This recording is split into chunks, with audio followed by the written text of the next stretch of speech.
मुख्यमंत्री एकनाथ शिंदे यांनी मुंबईतल्या माजी नगरसेवकांची बैठक बोलावली। आज रात्री 10 वाजता वर्षा बंगल्यावर बैठकीचं आयोजन केलंय। पावसापूर्वीची अपुरी कामं, शिक्षक आणि पदवीधर निवडणुकांसंदर्भात यावेळी महत्त्वाची चर्चा होईल। महायुतीतील दोन पक्ष नाशिक विभाग शिक्षण मतदारसंघामध्ये आमने-सामने आलेत। यावेळी शिवसेनेचे किशोर दराडे आणि राष्ट्रवादीकडून महेंद्र भावसार निवडणुकीच्या रिंगणात आहेत। त्यामुळे मुख्यमंत्री शिंदे आज महेंद्र भावसार यांनी माघार घ्यावी यासाठी प्रयत्न करणार असल्याची माहिती सूत्रांनी दिली। नाशिक शिक्षक मतदारसंघ निवडणुकीच्या अनुषंगाने जळगाव, धुळे, नंदुरबार या जिल्ह्यातील विविध शैक्षणिक संस्थांच्या पदाधिकाऱ्यांसोबत मुख्यमंत्री शिंदे आज बैठक घेणार आहेत। या बैठकीत मुख्यमंत्री कार्यकर्त्यांना कानमंत्र देणार आहेत। निलेश लंके यांनी मातोश्रीवर जाऊन उद्धव ठाकरेंची भेट घेतली। यावेळी मातोश्री निवासस्थानाबाहेर निलेश लंके यांच्या स्वागताचे फ्लेक्स लावण्यात आले। या फ्लेक्सवर बाळासाहेब ठाकरे यांचे निष्ठावंत शिवसैनिक असा लंकेंचा उल्लेख करण्यात आला। आगामी विधानसभा निवडणुकीबाबत एकनाथ खडसेंनी प्रतिक्रिया दिली। महाराष्ट्रातील विधानसभेचं चित्र दिवसेंदिवस बदलतंय। जोपर्यंत महायुती आणि महाविकास आघाडीचं जागावाटप होत नाही तोपर्यंत विधानसभेचं चित्र काय राहील हे सांगता येणार नाही असं खडसे म्हणाले। देवाच्या नावाखाली आमच्या घरावर जर कोण नांगर फिरवत असेल तर देव देखील त्याला माफ करणार नाही अशा शब्दात शक्तीपीठ महामार्गावरून शिंदे गटाचे खासदार धैर्यशील माने यांनी महायुतीला घरचा आहेर दिलाय। शक्तीपीठ महामार्गाला स्थगितीऐवजी रद्द करण्याची भूमिका सरकारनं घ्यावी अशी मागणी त्यांनी केली। नंदुरबार लोकसभेच्या निवडणुकीत काँग्रेसच्या विजयामागे भाजपच्या ताब्यात असलेल्या जिल्हा परिषदेतील गोंधळ कारणीभूत असल्यामुळे नंदुरबार जिल्हा परिषदेत स्वतंत्र करणार नसल्याचं काँग्रेसचे ज्येष्ठ नेते आमदार के.सी. पाडवी यांनी स्पष्ट केलं। विधानसभेनंतर काँग्रेस नंदुरबार जिल्हा परिषदेची निवडणूक जिंकेल असा विश्वास आमदार के.सी. पाडवींनी व्यक्त केला। आमची एकही नोंद खोटी नाही, नोंदी सापडूनही खोट्या ठरवल्यात, नोंदी रद्द करणं परवडणार नाही असा इशारा मनोज जरांगेंनी दिला। वेळ पडल्यास बलिदान देण्यास तयार, पण मराठ्यांवरती अन्याय होऊ देणार नाही अशी भूमिका मनोज जरांगेंनी घेतली। सगळ्या गोष्टींना भुजबळ जबाबदार आहेत, भुजबळांनाच भांडणं लावायची आहेत असा आरोप मनोज जरांगेंनी केला। मला धमक्या देऊ नका, सगळे सोयऱ्यांची अंमलबजावणी करावीच लागणार असा इशारा जरांगे पाटील यांनी दिला।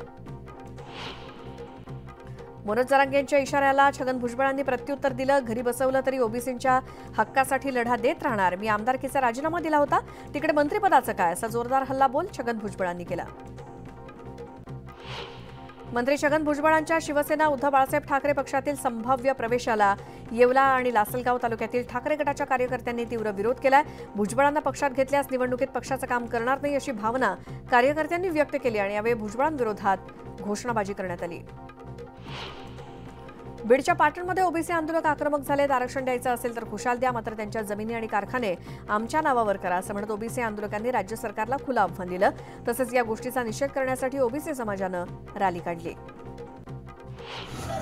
बारामतीतल्या डोरलेवाडीत ओबीसी समाजानं आरक्षण वाचवण्यासाठी रास्ता रोको आंदोलन केलं। यावेळी लक्ष्मण हाकेंना समर्थन देत काळे झेंडे दाखवून सरकारचा निषेध करण्यात आला। यावेळी मोठ्या प्रमाणात पोलीस बंदोबस्त तैनात ठेवण्यात आला।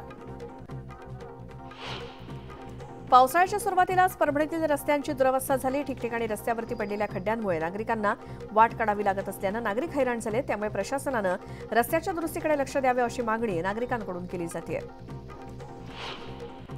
जुन्या पुणे मुंबई महामार्गावरती मुंबईकडून पुण्याकडे येणाऱ्या लेनवरती वाहतूक कोंडी झाली आहे। वीकेंडला मुंबईतील पर्यटक लोणावळा खंडाळ्यात पर्यटनासाठी येत असतात, मात्र मोठ्या संख्येनं वाहनं रस्त्यावरती आल्यानं मोठी वाहतूक कोंडी झाली आणि पर्यटनासाठी आलेल्या पर्यटकांचे हाल होत आहेत। भिवंडीतील कामवारी नदी केमिकल कंपन्यांमुळे मोठ्या प्रमाणात प्रदूषित झाली आहे। केमिकल युक्त पाणी नदीत सोडलं जात असल्यानं नदीवर पांढऱ्या रंगाचा फेस आलाय। मात्र याकडे प्रदूषण नियंत्रण मंडळासोबतच महापालिका प्रशासन, लोकप्रतिनिधी आणि स्थानिक ग्रामपंचायती पूर्णतः दुर्लक्ष करत असल्याचा आरोप नागरिकांनी केला। अमरावती जिल्हाधिकारी कार्यालयातील शासकीय कार्यालयाचा ताबा खासदार बळवंत वानखेडे यांना देत नसल्यामुळे यशोमती ठाकूर आक्रमक झाल्या। अद्यापही कार्यालयाचा ताबा नवनीत राणांकडे असल्यामुळे यशोमती ठाकूर संतापल्या। मनमाडमधील पुणे इंदूर महामार्गावरती संतप्त नागरिकांनी रास्ता रोको आंदोलन केलं। महामार्गाचं चौपदरीकरण करण्याच्या मागणीसाठी नागरिक रस्त्यावर उतरलेत। महामार्गावरील अपघातांमध्ये ठार झालेल्या तरुणांचे पालक आणि नातेवाईक देखील आंदोलनात सहभागी झाले। शक्तीपीठ महामार्ग रद्द करण्याच्या मागणीसाठी सांगली जिल्हाधिकारी कार्यालयासमोर आंदोलन करण्यात आलं। नागपूर गोवा शक्तीपीठ बाधित शेतकरी संघर्ष समितीनं आंदोलन करत शक्तीपीठ महामार्गाला विरोध केला। वाशिमच्या मालेगाव तालुक्यातील अमानवाडी ते माळेगाव या रस्त्याचं काम ग्रामस्थांनी बंद पाडलं। रस्ता बनवताना डांबराऐवजी एलडीओ वापरल्यानं हा रस्ता हातानं सुद्धा उखडला जात असल्यानं ग्रामस्थ आक्रमक झाले आणि या प्रकरणी दोषी कंत्राटदारावर कारवाईची मागणी ग्रामस्थांनी केली. माजी आमदार केपी पाटील हे चेअरमन असलेल्या दूधगंगा वेदगंगा या सहकारी साखर कारखान्याच्या डिस्टिलरी प्रकल्पाची राज्य उत्पादन शुल्क विभागाकडून तपासणी सुरू आहे. राज्य उत्पादन शुल्क विभागाच्या पुणे कार्यालयाच्या पथकानं रात्रभर झाडाझडती घेतली. परभणीतील खंडोबा बाजार परिसरामध्ये स्थानिक गुन्हे शाखेनं मोठी कारवाई केली. यावेळी त्यांनी 4.5 किलो गांजा जप्त केला. या प्रकरणी पोलिसांनी दोघांविरोधात गुन्हा दाखल केला. तोरणमाळ सातपायरी घाटामध्ये अनेक ठिकाणी दरड कोसळत असून तोरणमाळ गाठण्यासाठी परिसरातील नागरिक आणि पर्यटकांना मोठी कसरत करावी लागते. पावसामुळे अनेक ठिकाणी भराव खचला असून चिखल देखील झालाय. मात्र अजूनही याच्या दुरुस्तीकडे संबंधित विभागानं दुर्लक्ष केल्यानं सामान्यांना त्रास होतोय. जळगावातील श्रीराम संस्थानची मुक्ताई पालखी पंढरपूरकडे रवाना झाली. या मंदिराच्या मुक्ताई पालखी सोहळ्याला 152 वर्षांची परंपरा आहे. यावेळी पालखी सोहळ्यात सहभागी झालेल्या चिमुकल्यांनी श्री विठ्ठल आणि संतांची वेशभूषा करत सर्वांचं लक्ष वेधून घेतलं. रोमानियातलं तापमानही वाढून 40 अंश सेल्सिअसपर्यंत वाढण्याची शक्यता आहे. राजधानी बुखारेस्टसोबतच देशाच्या दक्षिणेकडील भागासाठी तीव्र उष्णतेचे संकेत देणारा रेड अलर्ट जारी करण्यात आलाय. या आठवड्यात आफ्रिकेतून वाळूचे कण वाहून नेल्यामुळे या प्रदेशातील उष्णता वाढल्याचं हवामान शास्त्रज्ञांनी सांगितलं.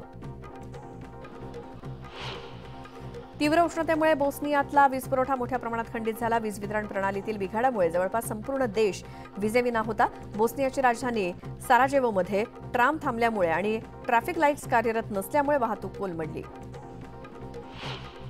अमेरिकेतल्या आर्कान्सा राज्यामध्ये शुक्रवारी एका किराणा दुकानात गोळीबाराची घटना घडली, ज्यात 3 जण ठार झाले आणि 10 जण जखमी झाले. फोर्डिसमधल्या मॅड बुचर किराणा दुकानामध्ये ही घटना घडली. इस्रायलनं केलेल्या हवाई हल्ल्यात गाझापट्टीच्या खान युनिस भागामध्ये मोठं नुकसान झालं. शुक्रवारी United Nations relief and works एजन्सीचे कार्यकर्ते ढिगारा साफ करत होते. रफा आणि गाझापट्टीच्या इतर भागात सुद्धा कारवाई सुरूच असल्याचं लष्करानं म्हटलंय. पंतप्रधान बेंजामिन नेतान्याहू यांच्या निवासस्थानाबाहेर इस्रायलींनी गुरुवारी रात्री जेरुसलेममधील निदर्शनं केली. गाझामधील बंदिवासात असलेल्या सर्व पोलिसांच्या सुटकेची मागणी यावेळी करण्यात आली.